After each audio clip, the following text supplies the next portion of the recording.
మెదక్ జిల్లా శివంపేటలో సకాలంలో పంట పొలాల్లో యూరియా చల్లేందుకు రైతులు అష్టకష్టాలు పడుతున్నారు. ఇటీవల కురిసిన భారీ వర్షాలకు రాజన్న వాగు ఉధృతంగా ప్రవహిస్తుంది. దీంతో వాగుకు అటువైపున్న పొలాలకు యూరియా మోసుకుపోవడానికి తీవ్ర ఇబ్బందులు పడుతున్నారు రైతులు.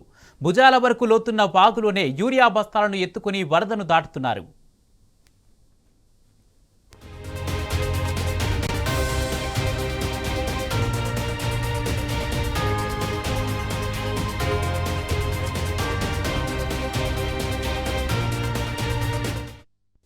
మెదక్ జిల్లా శివంపేటలో సకాలంలో పంట పొలాల్లో యూరియా చల్లేందుకు రైతులు అష్టకష్టాలు పడుతున్నారు.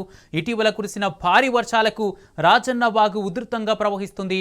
దీంతో వాగుకు అటువైపు ఉన్న పొలాలకు యూరియా మోసుకుపోవడానికి రైతులు తీవ్ర ఇబ్బంది పడుతున్న పరిస్థితి. ఇదే అంశానికి సంబంధించి పూర్తి అప్డేట్స్ మా ప్రతినిధి రంగాచారి అందిస్తారు. రంగాచారి. కుమార్, గత 2 రోజులుగా ఉమ్మడి జిల్లా వ్యాప్తంగా భారీ వర్షాలు మళ్ళీ ఒకసారి నమోదవుతున్నాయి.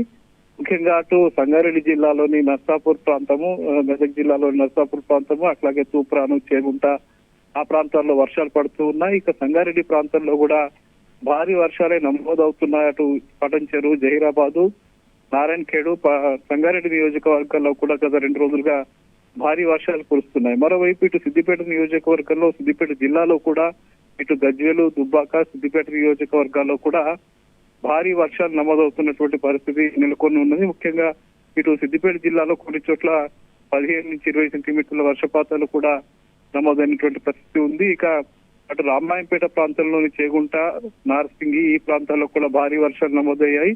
ఈ నిన్న సాయంత్రం నుంచి అయితే నర్సాపూర్ నియోజకవర్గంలో భారీ వర్షాలు కురిశాయి. అందులో భాగంగానే అటు శివంపేట మండలంలో భారీ వర్షాలు నమోదయ్యాయి. ఈ నేపథ్యంలో ఆ ప్రాంతంలో ఉండేటువంటి వాగులు, వంకలు, చెరువులు కూడా పొంగి పొలుతున్నటువంటి పరిస్థితి. ఆ ప్రాంతంలోని చెరువులు ముఖ్యంగా మత్తడి దుంకుతున్న పరిస్థితి కూడా ఉంది. ముఖ్యంగా శివంపేట మండలంలో రాజన్న వాగు అనే ఒక వాగు ఉంటుంది. ఆ వాగు కూడా పెద్దగా వరద నీరు వచ్చిన నేపథ్యంలో అక్కడ కూడా ఆ వాగులో నీళ్లు ఉధృతంగా ప్రవహిస్తున్నటువంటి పరిస్థితి ఉంది. ఈ నేపథ్యంలోనే రైతులు ఇటువైపు నుంచి అటువైపు వెళ్ళడానికి చాలా ఇబ్బందులు పడుతూ ఉన్నారు.